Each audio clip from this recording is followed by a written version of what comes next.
Desmond Bannister officially announces his bid for F&M deputy leader.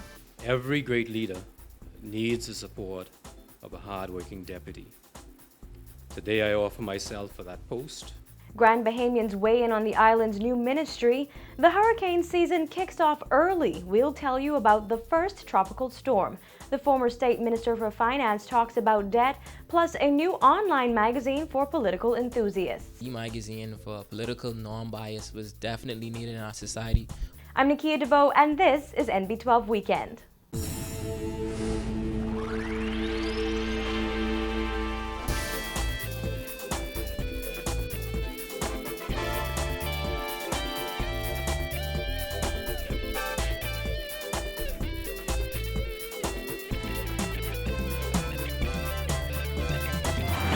Thanks for spending your Saturday evening with us.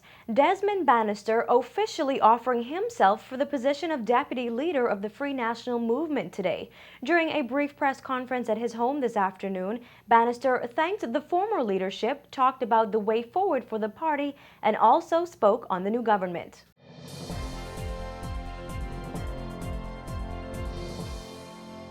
The leader needs someone that he can work closely with, someone who is experienced, and someone who can bring something to the table in terms of service.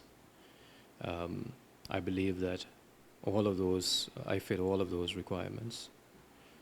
I believe that my service in education, my service in youth, sports and culture, my service in the Attorney General's office, and my service to the party as chairman, as well as my previous service in the Senate, indicate that I'm capable of being the deputy and being able to provide the kind of assistance that he needs.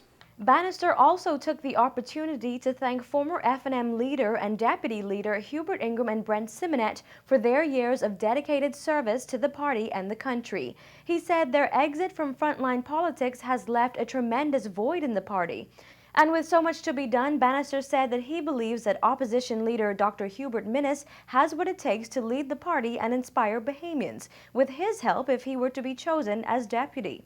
We have any number of young persons who have recently come to the forefront in our party, in political life. Some of them have been devastated by our loss. They're going to need to have someone there who can guide them, who can encourage them, and who can help them as they plot their political careers. I believe that I would be the person to do that. Long Island Member of Parliament-elect Loretta Butler Turner and defeated F&M candidate Cassius Stewart are also seeking the deputy leader spot. There is also a three-way race for party chairman. When asked if competition among party members is harmful for a party which is trying to regroup, Bannister said this. I don't think so at all. I think that competition is always good and healthy. And within an organization such as ours, I believe it is going to continue to help us pull together. And so I don't believe it's unhealthy at all. I believe that persons on the outside may seek to divide us. But no matter, as I said, no matter what the outcome is, I'm going to be a part of the Free National Movement and I'm going to support the leadership. Bannister spoke highly of his opponents and said that they will all support each other regardless of who wins the deputy leader spot. He added that the party has for the most part recovered from losing the government, and the F&M is very excited about next week's convention. According to Bannister, the F&M is setting its sights on holding the new government accountable. Bannister says if the PLP lives up to its promises, it will be good for the country, and that the F&M does not want to see any government fail. The F&M convention will be held next week Saturday at Holy Trinity Activity Center in Stapleton Gardens. The convention will begin at 8 a.m. Former leader and former Prime Minister Hubert Ingram will give his farewell address at 9 a.m. Well, during the press conference, Bannister also talked about what he thought about what he calls an unexpected loss and the lessons that all F&Ms should learn from last week's defeat. Is to continue to foster unity within the party, to continue to get members to see the national goals, to continue to get everybody to focus on what is important for us as a country rather than on purely individualistic goals, and to continue to work together as a party. And I believe that once we do that, that we are going to be whenever the next general elections are held, we will be the government of this country. Butler Turner also spoke to our news team this week about what the party needs to do to regroup and prepare to be an effective opposition for the next 5 years. Well, first of all, we're going to examine, what caused our losses at the elections. And secondly, in terms of regrouping, I think we've already started that process. I mean, we wasted no time in galvanizing our support behind our new leader, which is important. It was unanimous, and I think that he's going to be an excellent leader. It's from the head that you take your initiatives, and I think that Hubert Minnis brings wonderful wealth of experience in terms of organizational skills to our party, and I think that it's about continuity and rebirth and growth. It's only been a few days since the Progressive Liberal Party appointed a minister of Grand Bahama, and already Grand Bahamians are reacting. Our Jasmine Bonamy was on that island this week, where she spoke to several residents. Here's her report. It's been just over 1 week since the Progressive Liberal Party fulfilled its promise in appointing a minister of Grand Bahama.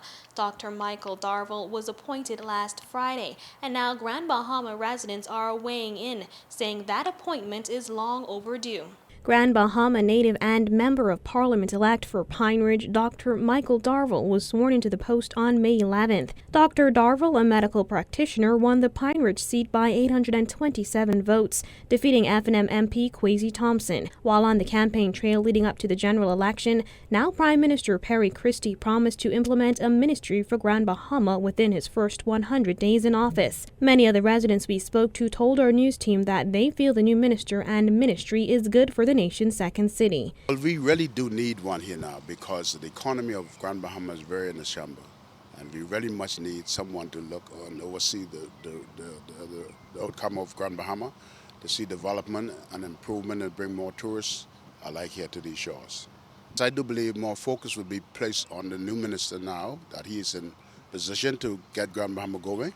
We need that. We need that kind of representation right now for Grand Bahama to get Grand Bahama going once again. For years, Grand Bahama's economy has remained in a slump, and many say the island is still suffering a devastating impact of 2 major hurricanes several years ago and the global economic recession. But now they say with one of their own in charge, they're hoping that will somehow change their fortunes. That's the greatest gift God could ever send to Grand Bahama.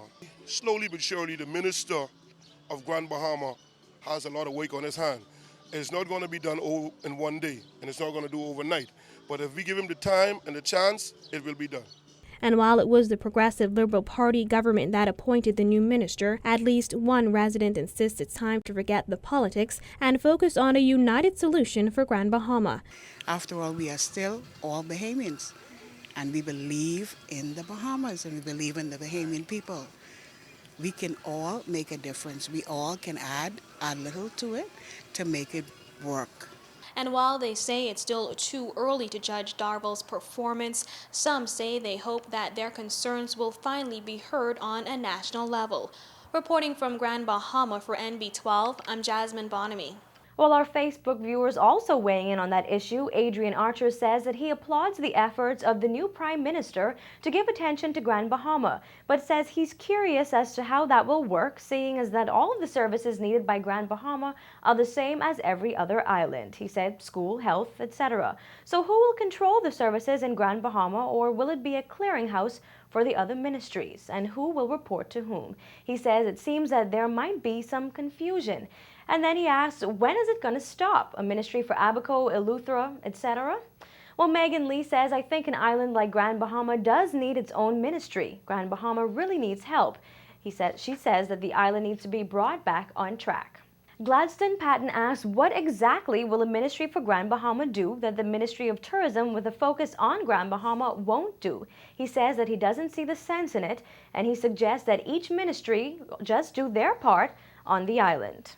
Alison Estwick Morris says it would have been better to have a ministry responsible for the family islands rather than one for one single island.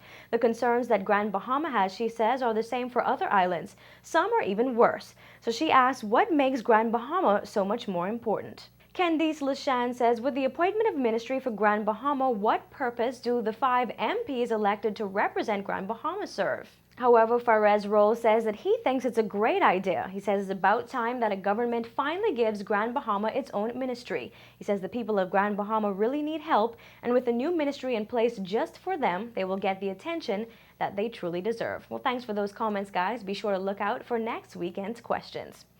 Well, it's Sunday and you're watching NB12. Still to come, the former Minister of State for Finance talks about what the Ingram administration had planned to handle the country's debt.